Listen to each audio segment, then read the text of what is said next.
conversa. O Arnaldo Antunes, na abertura, depois os organizadores disseram que nós vamos ter acesso a todo o conteúdo depois offline. E o Arnaldo Antunes, ele brincou com aquela música dele, que ele disse que compôs faz tempo, né? Que o dinheiro, o papel, você não leva para o céu. Ele fica e a gente era avaliado pela quantidade de dinheiro, o papel que você tinha. E muitas vezes, quem vivenciou inflação alta, a gente às vezes tinha que carregar um montão de dinheiro assim, não tinha nem cartão, não tinha meios eletrônicos. E hoje de manhã vocês perceberam que vários CEOs aí dos bancos que falaram, comentaram, gente, eu nem sei mais o que é usar o dinheiro papel. Mas isso se transformou para os dados. O dado, a informação do cliente, cada vez mais é o grande. Tem outros economistas que dizem, né, que o petróleo foi o grande motor do crescimento da sociedade do século passado. O dado está sendo para a nossa sociedade agora do século 2020. E aqui, gente, tecnologia, o Raul já deu um pouco essa dica, e o próprio Sérgio também, com Big Data, com inteligência artificial, as pessoas estão se fazendo a pergunta, e a pergunta que eu vou trazer aqui para todos vocês que estão conosco. Será que seremos capazes, então, de prever o comportamento futuro do cliente, desse consumidor, e antecipar? E o André disse, né, através da necessidade de uma boa experiência, você gera relacionamento, você gera confiança e gera recorrência. Então aqui eu passo agora, Sérgio, para você iniciar esse debate nosso aí sobre os dados e o comportamento do cliente UX, por favor. Só o coração de tudo, né? A essência de tudo, né, Frontini? Bom, vamos lá. Acho que a indústria, deixa eu fazer um recap rápido.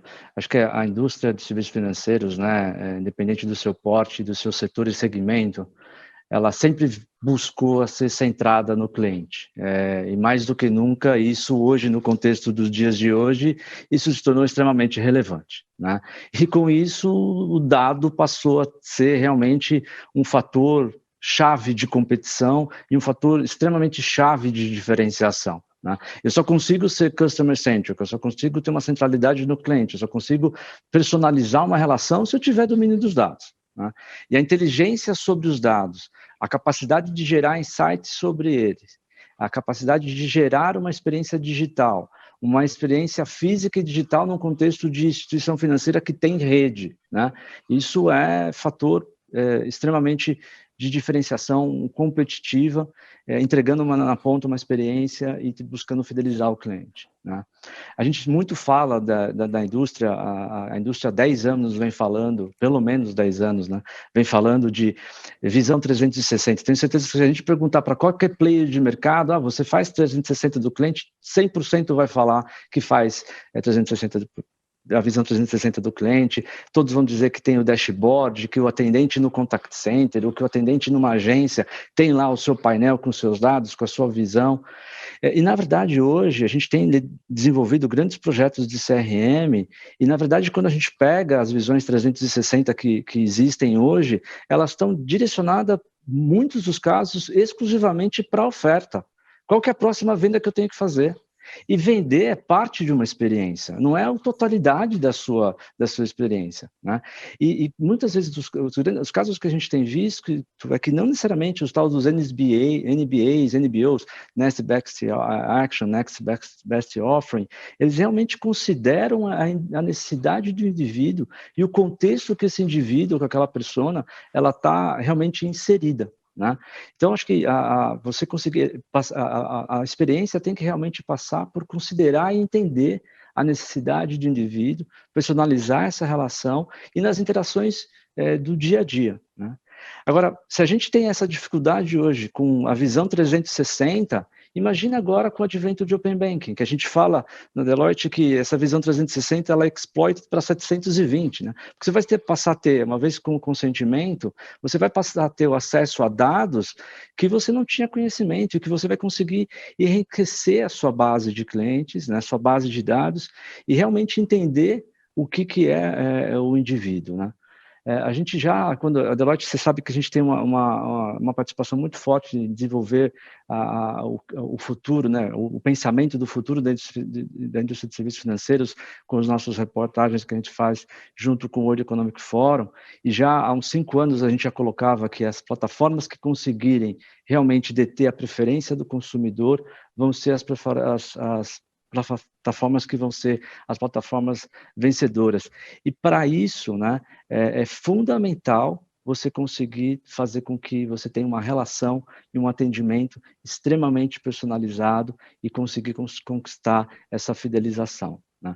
E para isso, além de você fazer um MBA, um NBO bem feito, realmente identificando a necessidade daquele indivíduo, é trazer o contexto daquela necessidade daquela pessoa ou daquela companhia. Seja, de novo, não importa muito PF, PJ, às vezes a gente fala muito pensando em PF e a realidade de PJ também está aí na nossa frente, né? Acho que um case que é interessante a gente citar, um MVP, por exemplo, que a gente fez voltado para MEI, aonde dentro de uma plataforma que você tem ali o atendimento, onde você tem o serviço financeiro, você também trazer o contexto daquele MEI.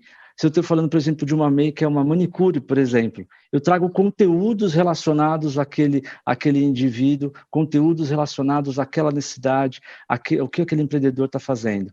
Quando você faz isso e trabalha no contexto, você tem um efeito de engajamento exponencial.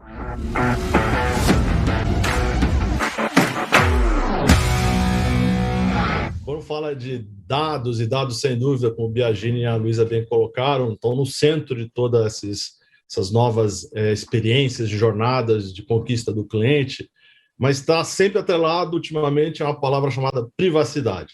Privacidade dos dados é um tema que está na moda, vocês viram recentemente vazamento gigante aí no mercado brasileiro, você vê documentários, né, os nomes, dilemas da rede social, privacidade hackeada.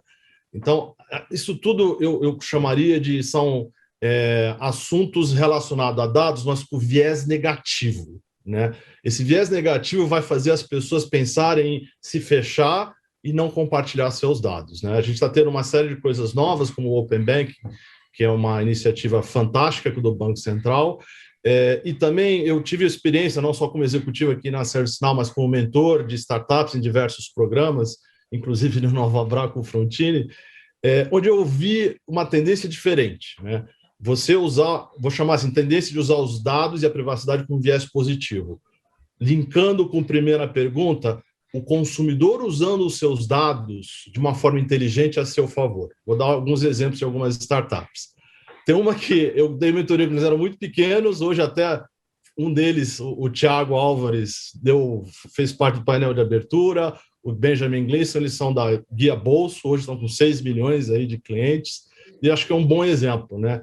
A partir da permissão, né, do cliente para acessar os dados das suas várias contas bancárias, o Guia Bolso consolida elas e passa para o usuário uma visão de todos os gastos e uso do seu dinheiro, e em cima disso, usando Analytics, ele consegue propor produtos de investimento, de empréstimos, de múltiplos bancos. Então, esse é um exemplo claro de o usuário dando acesso aos seus dados para ter um serviço que ele não tem em nenhum banco individual. É um serviço que a Guia Bolso cria de uma forma inovadora para eles. Um outro exemplo que eu vi num curso que eu fiz no MIT, eles chamaram uma ex-aluna, a Nicole van der Tuin, que abriu uma startup chamada First Access. Ela iniciou focada na África, ela iniciou na Tanzânia, hoje ela está em diversos países na África, com um foco também diferente, né? Esses países, assim, parecido com outro país que eu conheço, muita gente tem celular, mas muitas das pessoas não têm conta bancária e não têm nenhum produto financeiro, o que significa que eles são transparentes ao mercado financeiro e fica difícil de você oferecer produto porque eles nem credit scoring têm. Então, essa empresa, essa startup, ela criou uma parceria com uma empresa de telecom e ela fez uma campanha de marketing muito inteligente, mostrando para esse consumidor, esse cliente de celular, que se eles liberassem o acesso aos dados deles de navegação, eram contas de pré-pago, para ver a frequência com que eles pagavam pré-pago, os locais que frequentavam, quantidade de pessoas com que eles se relacionavam, e isso alimentava um engine de inteligência artificial que gerava um credit scoring para esse público. Então, é um segundo exemplo do cliente fornecendo seus dados para ter acesso a produtos que ele nunca teve, né? E, por fim, um exemplo já mais antigo aqui, mas eu acho muito interessante, diferencial, lá no Cube eu conheci a Ribbon. A Ribbon é uma startup que é voltada para doações, mas também de uma forma inteligente, né?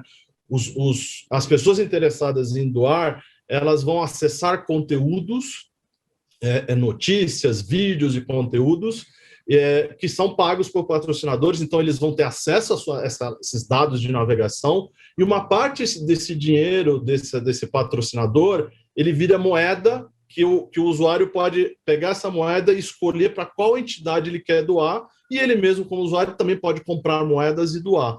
Então, esse também é um exemplo diferente de como o usuário pode liberar sua privacidade e ter esse uso final dos dados para algo positivo, como é o caso de doações. Se eu não me engano, a última vez que falei com o Rafael Rodeiro, que é o empreendedor, o volume de dinheiro transacionado entre os doadores e entre as empresas era mais de R$500 mil.